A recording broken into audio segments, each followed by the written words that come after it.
it's up to you, man. If you've got like a really busy schedule, then you probably shouldn't.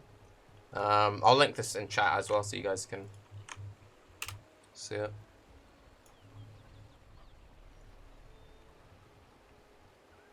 That should be about right. Tell me if it's too loud or too quiet, and I'll adjust the sound. G'day guys, ZiggyD here. In addition to 6 new acts, the Fall of Oriath 3.0 expansion is also including a new character progression system, the Pantheon. The major plotline for this expansion features the return of the old gods to Ray class, and with the Pantheon system you'll be able to capture and use some of their powers for yourself. I had a chance to sit down with Grinding Gear Games developer Rory to glean some insights about this new system. Could you give us a bit of a rundown on what the Pantheon system is and how it works? Sure. So as you progress through Acts 6 and beyond, you will slay gods. Some of them as part of the story, and some of them you'll come across. And you say that so casually, though. Slay gods. Just casually slaying gods. Yeah, it will take a little bit more effort than Is that better? it sounds like it will. There are going to be 16 of these gods that you will be able to steal their power. And this power, you can't use all of their powers at once, but you will be able to pick gods to... Okay, I just want to watch this little bit of the fight again. So, a little bit more. Tiny bit. Okay. I'll go back to a bit so you can hear it, but... slay gods. Some of them as part of the story, and some of them you'll come across. And you say that so casually, though. Slay gods. Just casually slaying gods. Yeah, it will take a little bit more effort than it sounds like it will. There are going to be... Okay, so this is one of the new bosses. This is Tukahama. And he has all of these totems, and you can see that this is a Scorching Ray totem. It just follows you around the room. But it also looked like he was getting like empowered buffs from the totems, and he had to kill the totems because he had this massive like blue force field appear on him. 16 of these gods that you will be able to steal them. Okay, here you see it. They spawn. Another important thing to note is remember that the leveling curve is staying roughly the same. So this is like an Act 6 boss that you encounter fairly early on. Pay attention, he only has 2.4k life, and he has 3 link, 4 link, 4 link, right? So it's not like he's crazy high level. This is still pretty low level. So in the current state of the game, this would be somewhere between, what, level 40-ish? Normal Malachi is level 40, right? So this would be like, you know, mid-40s. Their power. And this power, you can't use all of their powers at once, but you will be able to pick gods to use their powers, which will help you fight other gods, and later on the rest of the content in the game. Like they will work in the Atlas of Worlds, as well as any other content you're doing at that point. How many of these powers can you have active at any one time, then? So you can have one of the major gods, Yep. of which there are 4, Okay. and those are the ones that you get for... Okay, so here's the system in depth. So I will keep stopping and starting throughout the video, so tell me if it gets annoying, but... So you're going to have 4 major gods that you kill. And then you're going to have the minor gods you kill, which give you things. So the base system is, this is for killing the brine gods. This is like the first major god we'll fight at the end of Act 6. You cannot be stunned if you've been stunned recently. You cannot be frozen if you've been frozen recently. Now, there are then the upgrades, and the way the upgrades work is, at some point during the story, we'll encounter a quest device, and that quest device is what lets us drain the power of the gods. And then there is like a currency that drops, which lets us drain the power from map bosses. So once you've defeated the Brine King, or the Brine God, whatever the fuck they're calling him, you then go into the Atlas, and if you use one of these items on Glace, and in the interview with Chris Wilson, he was saying there's like a procedure you have to go through. So if you defeat the map Atlas boss Glace with this effect, you would then unlock an additional 50% reduced effect of chill on you. And these bonus 3 effects come with taking that god thing. Does that make sense? So at any one time, you can have 1 major god and then all the minor gods. So you would take the 1 major god, and if you decided that this was one you'd always want, you'd then want to chase the upgrades as quickly as possible. So I'm just going to see what that whisper was. It's a 1 chaos trade. Let's just log out so we don't annoy people. Sorry about that. And then there are all these little minor ones. I don't know if the minor ones are also upgraded to be thing. If they're also which you can upgrade. But just looking at it as a base system, it's pretty powerful, right? So people go, oh, it's not that big of a defensive bonus. They say it's not that big of a defensive bonus. 5% reduced cold damage taken is pretty huge. Like, that is pretty huge. And the fact that you can tailor your build somewhat, like, you're not going to design a build purely around it, but you can tailor your builds in a way that's actually quite a meaningful bonus. For completing act bosses, the bosses at the end of each act. Okay. So this is another one, which is 5% reduced damage taken over time from damage over time. So this is very niche. This will kind of be if you had a build which somehow applied damage over time effects to itself through certain unique items, then this would be good. Otherwise, it's kind of, you know, iffy. This isn't like one of those things that you would set and forget. This would be the kind of one that you would use for specific encounters. The system is meant to be a case of you swap them. You can swap them freely either in your town or in your hideout. Peaked once. Okay. Set myself down a tiny bit more.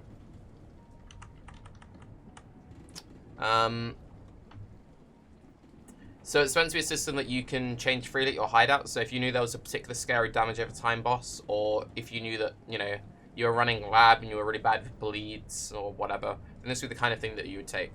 But otherwise, this is kind of shit, right? This is a pretty shit defensive one. Because you get reduced damage over time, there's not that much access to it. The increased recovery is pretty meh. Increased invincibility on burning ground, it's pretty niche. This might be if you know that you're running a burning ground map, you might swap it just so you clear a bit faster, but it's not that huge. Reduced bleeding damage taken while moving, I mean, again.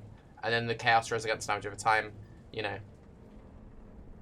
I guess, yeah, it would be good for RF builds, I guess. So that's what I was saying, like, it's one of those things, it's good for niche builds which apply damage of time effects to themselves, but it's otherwise, it's not crazy. Am I streaming in Tilt? No, what I'm going to do, Calix, is I'll stream for a few hours now, I'll then stop, and then I'll start streaming again about, you know, an hour or so, maybe 30 minutes before the announcement goes live. Many of them will be gods. So Act 6 through 9, essentially, then? Yeah, yeah. Okay. We'll be revealing what all of those gods are as we reveal. So 6, 7, 8, 9. So basically the final act boss of 6, 7, 8, 9 will be a major god. You kill them, and then you get the benefit, like you get the power. All the details for those acts. So after completing Act 9, you'll have the 4 gods. And then all throughout Act 6 through 9, you will come across minor gods as well. There will usually be quests leading you towards them, and those will give you powers that are less effective than the major gods, but still really useful and practical, and often quite situational. So you want to, the goal is so that you have multiple of these powers. You want to collect them all and then use them in situations where you think are appropriate. They're all situational defensive bonuses that will help you out against some fight. Okay, so this is another one which is kind of interesting. Life loss gain 3 charges every 3 seconds if you haven't used a life loss recently.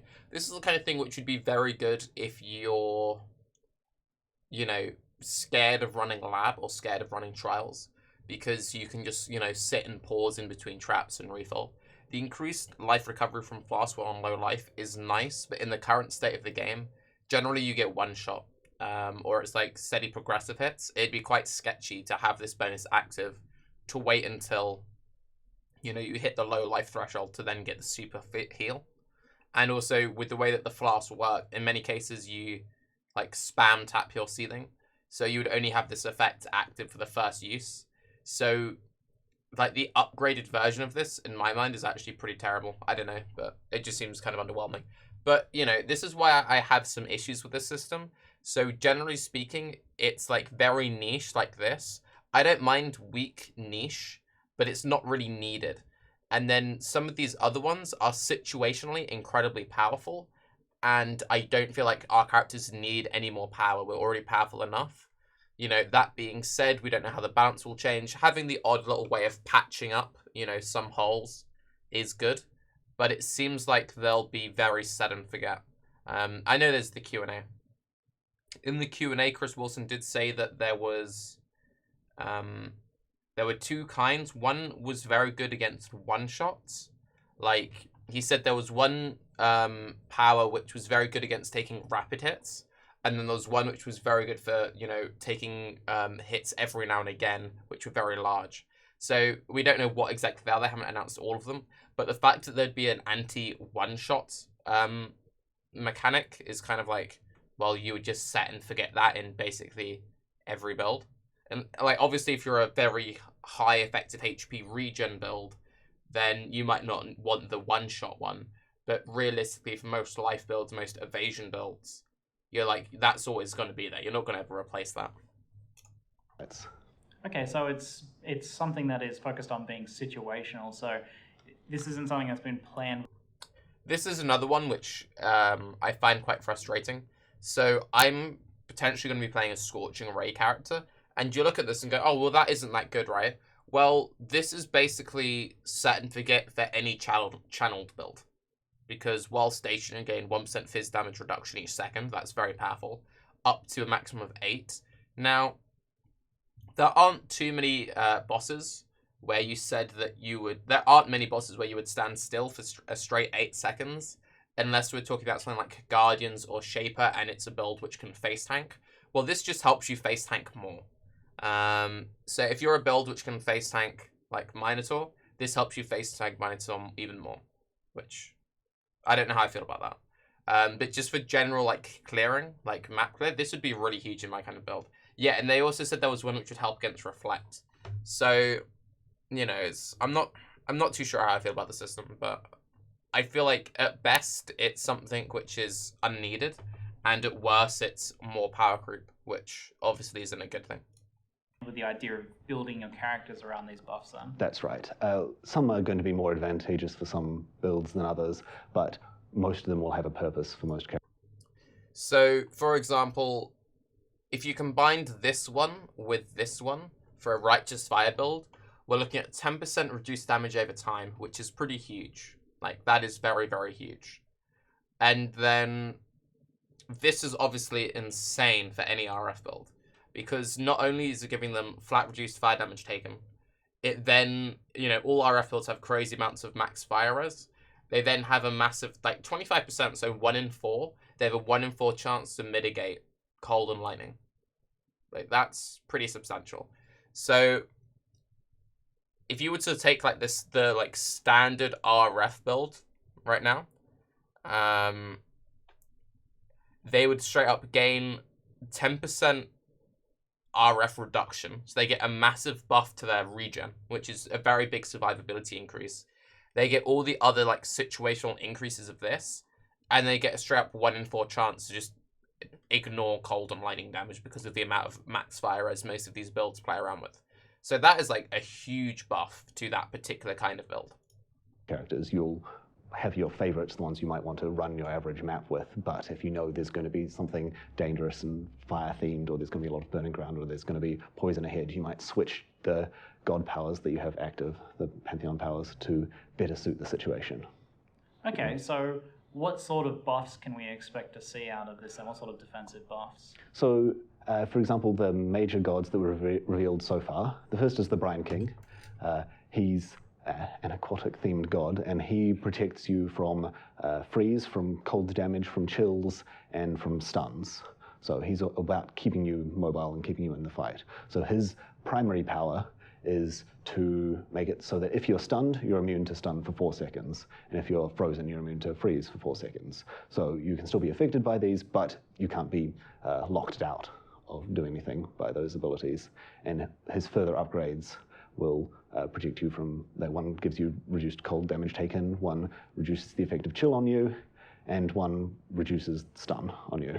So this could be something that you use quite often as CI, or something you swap into to fight a specific boss then? Right. If your character is already vulnerable to stuns, then you will probably use this a lot more. But if your character is, say, a Juggernaut who really doesn't care that much about stuns and freeze and chill effects, then he might not use the Brine King at all, except perhaps if he wants the cold damage taken reduction in some situations. So he won't be using the Brine King's power as often. On the flip side, the other major god we've revealed is Arakali, and that god protects you from damage over time effects. It has specific bonuses against chaos damage over time and bleed effects, as well as burning ground, but gives you a general stat while you're taking damage over time, and another stat that helps you recover after you've stopped taking damage over time. So these are bonuses that could be useful for a character who puts damage over time on themselves a lot, but they'll use it a bit more, but obviously not something they'll need up all the time. Okay. Yeah. So you've mentioned that these all have some form of upgrade system to them, and the major gods have more upgrades, and the minor gods might have like 1 or 2 upgrades or something? That's true, yes. So the major gods have 3 upgrades, and these are various map bosses that are themed after the gods or have similar themes. So the Brine King has a lot of cold-themed and slow and stun-themed bosses that you have to slay. And to upgrade them, you'll need a special item that will let you steal their power, steal the map boss's power, and add it to the Brine King's. So that's one thing that I do kind of like, because it does open up a new economy type. So in the case of there being a particularly powerful or a very like prestigious one. So for example, let's say like the new hit build that, you know, Ziz plays. Let's say he was playing like the RF thing. He would chase the RF ones. He'd never play that kind of build, but you get my point, right? So if there's a massive demand to have whatever nodes that either Ziz or Mathel's chasing, then you're going to have like economy shifts about selling boss kills for those.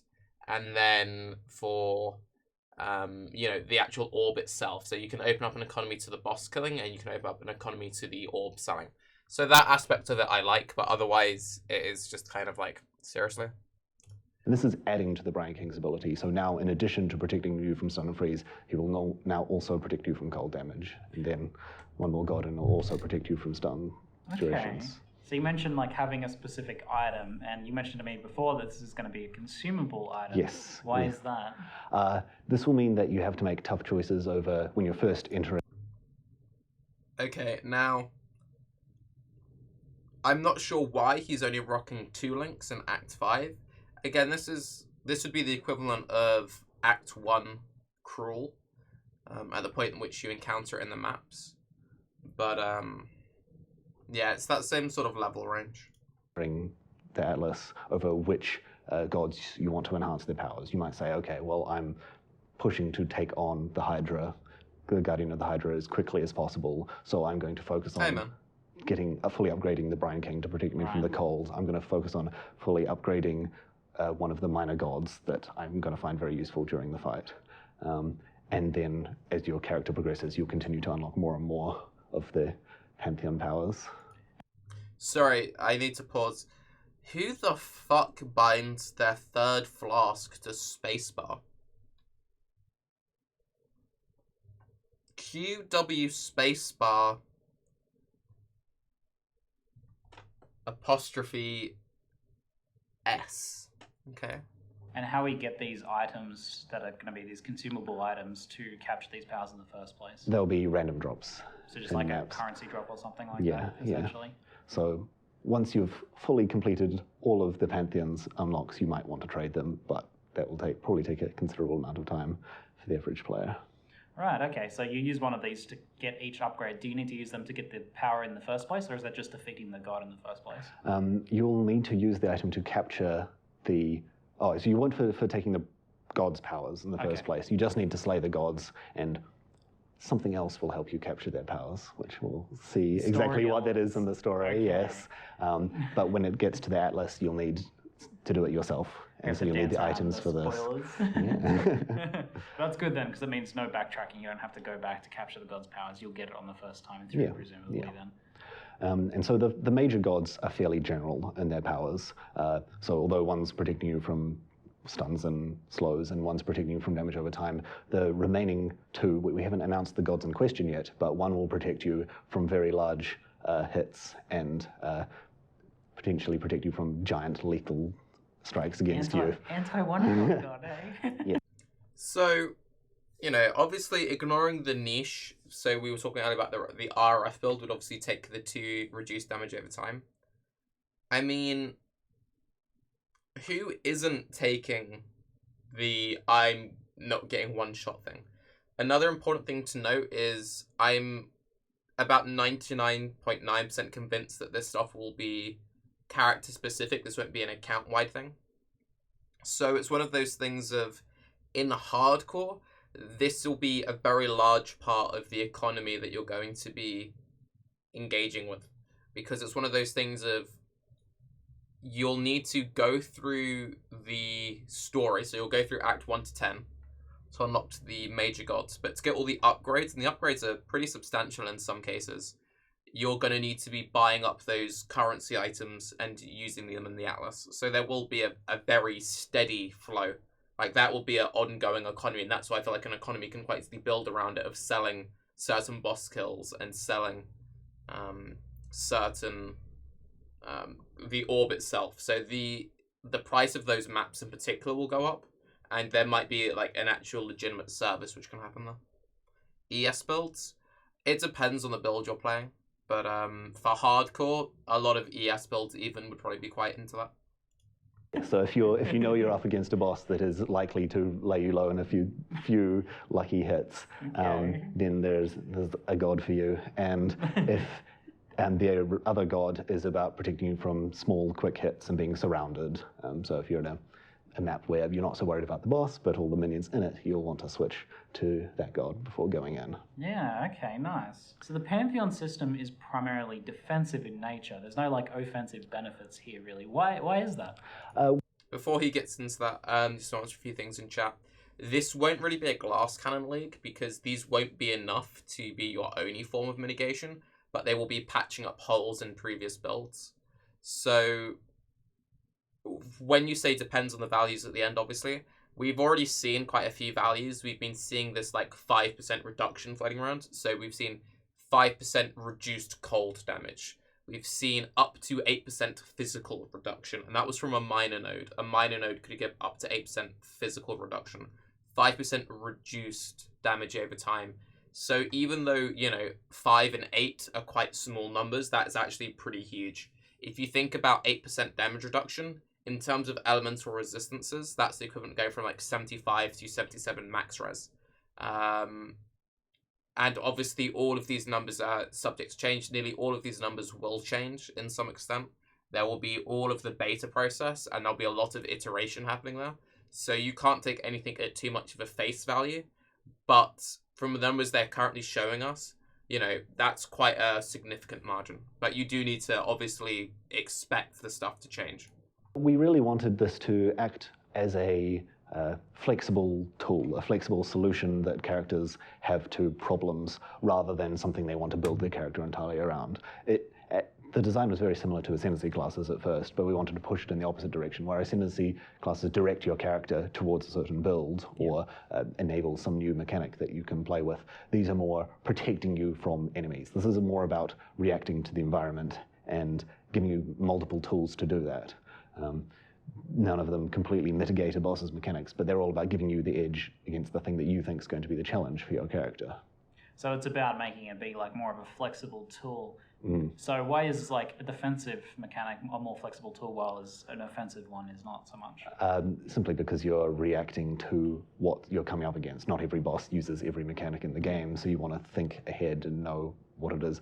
And although your character has an impact on these choices, as I mentioned with, say, the Juggernaut and the Brian King, it's still something that any character to be smart, will want to be switching to what they feel is necessary. It sounds like because we don't...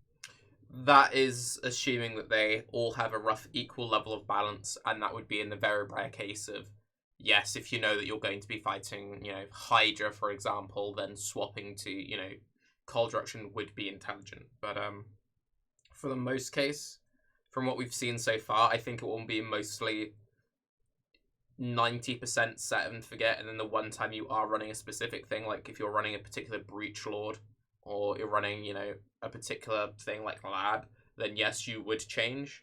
But I think generally speaking, this is just going to be like a static, active effect. It's not going to be something you're going to be constantly changing. If you think about what the thought process was behind runes in D3, like the rune skill system.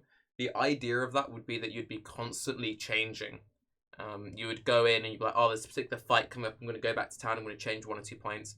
Now, obviously, when they got up to the rift system, they, stopped that flexibility.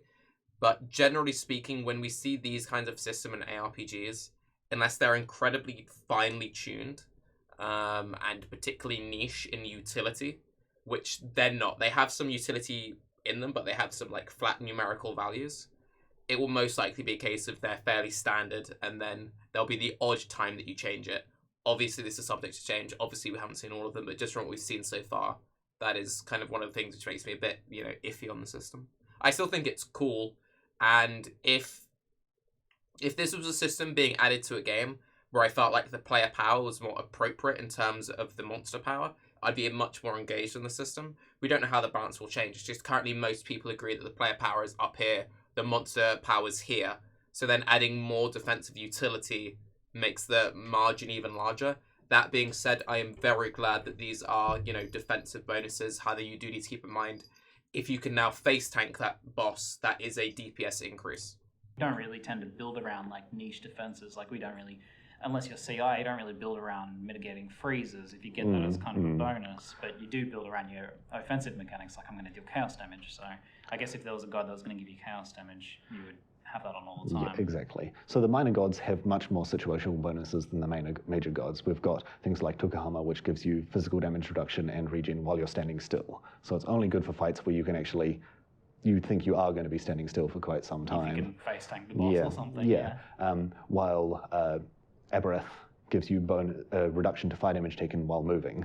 So yeah. So only for situations where you're taking fire damage and you're already going to be moving to get out of the way anyway.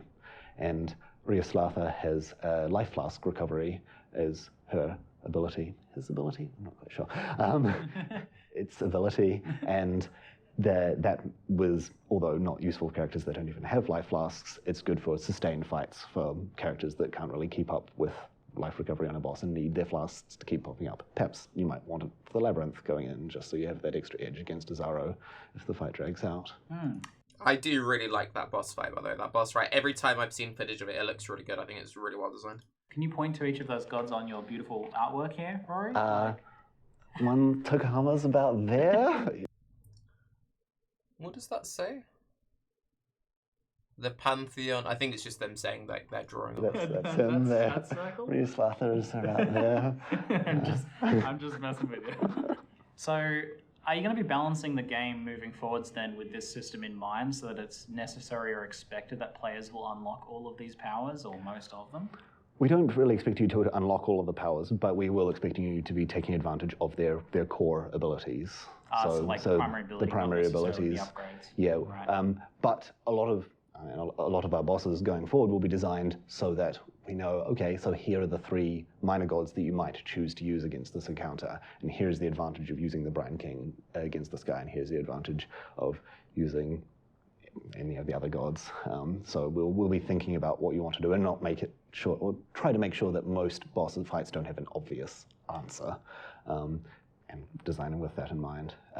There is content like the Guardians that we probably won't be making more challenging. This is more. There are certain gods that we had Guardians in mind of, like, oh, I would want this to fight this Guardian and that to fight that Guardian, for example. And same for the Shaper. There are certain Shaper mechanics that are well mitigated by Arakali, and there are certain Shaper mechanics that are mitigated by some of the other major gods. So you don't really plan on buffing those guys to, this is just something if you're smart enough to pick those right ones, yeah. You're going to get a benefit. Yeah, not that particular content, but other content we'll be designing it with it in mind, yeah.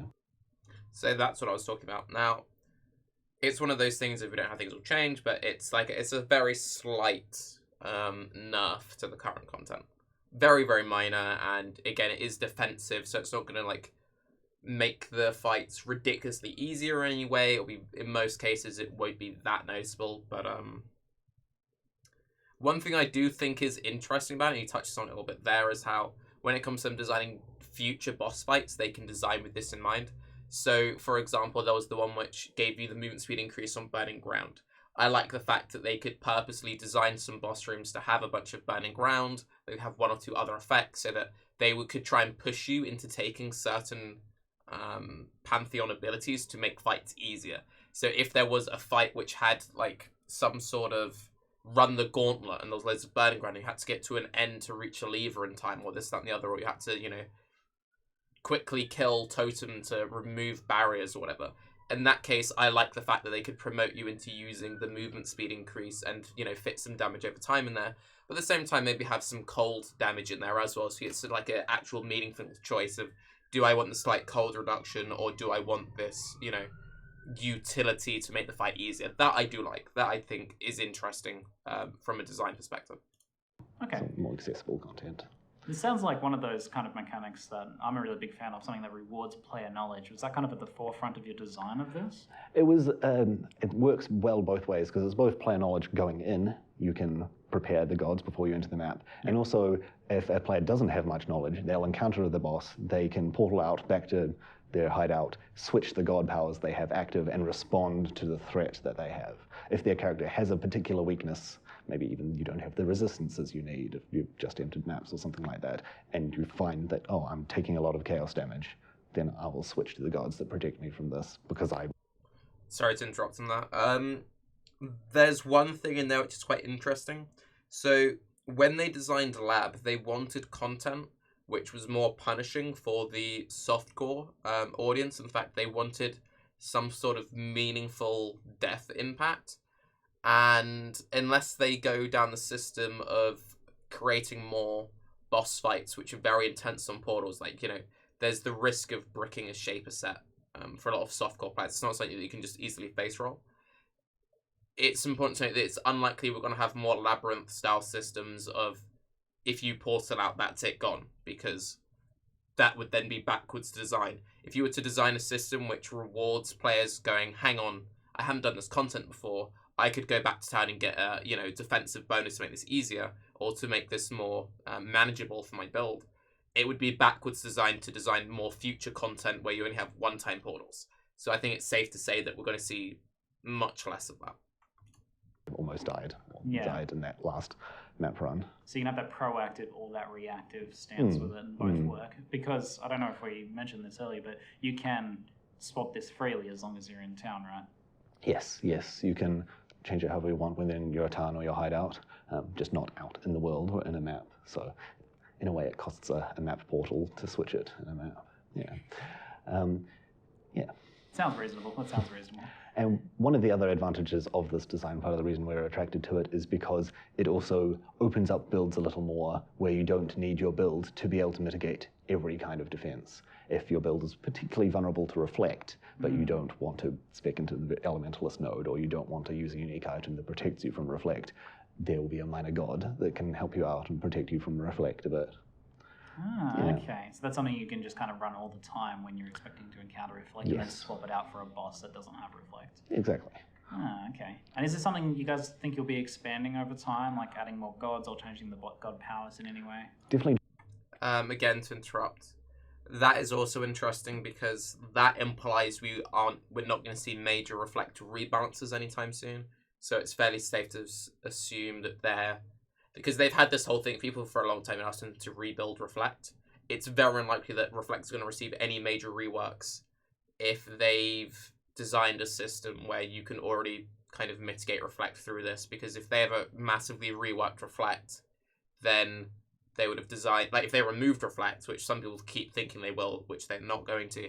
If they removed reflect, then obviously that would be bad design, because you wouldn't plan around removing reflect and then at the same time design an anti-reflect god. So keep that in mind. And they already have announced a stun avoidance god, that is the Brine King. During the beta, we're going to be doing a lot of iteration, responding to feedback on what gods people like and what even suggestions for mechanics that they think make sense for the gods and that sort of stuff. Where only the story will decide whether we end up with more gods turning up. If we start having gods appear later in the game, we'll see. But for now, we're just going to be focusing on the 4 major and the 12 minor. And there's a bit of space for you to work in extra gods to your artwork here. Yeah. Thank you very much for your time, Rory. That was awesome. Thank you. Cheers. Great. Cheers. Do people want me to do the Q&A as well?